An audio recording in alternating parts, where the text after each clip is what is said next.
6 reasons why the 90s were the peak of society. 1. The economy actually worked for normal people. Jobs paid enough to afford a home, a car, and a vacation. The US had its longest peacetime economic boom ever.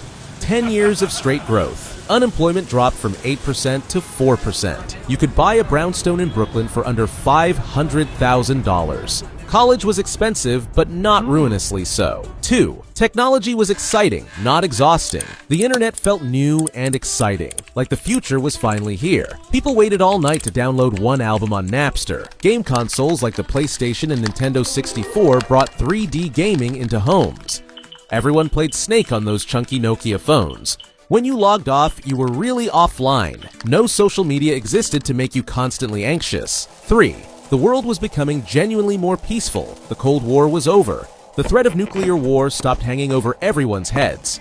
The number of free countries worldwide jumped from 65 to 85. South Africa ended apartheid without a civil war. Israel and Palestine signed the Oslo Accords. The only major American war lasted just 100 hours in Kuwait. For once, global conflicts seemed to be resolving instead of multiplying. 4. Music hit a once-in-a-generation high. The 90s diversity was simply unmatched. Nirvana, Pearl Jam, and Soundgarden defined a generation of angsty teens. Hip-hop entered its golden age. Tupac and Biggie weren't just rappers. They were poets, storytellers, and cultural icons. Alternative bands like Radiohead and R.E.M. pushed music in new directions. Pop was massive too. Britney Spears, Backstreet Boys, and NSYNC ruled the charts. 5. Fashion was casual, cool, and cheap.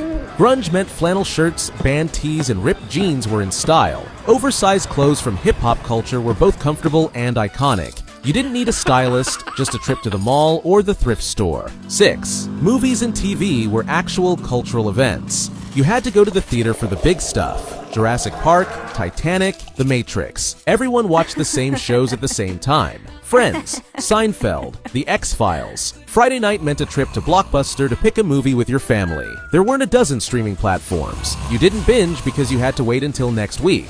It created a kind of shared culture that doesn't really exist anymore.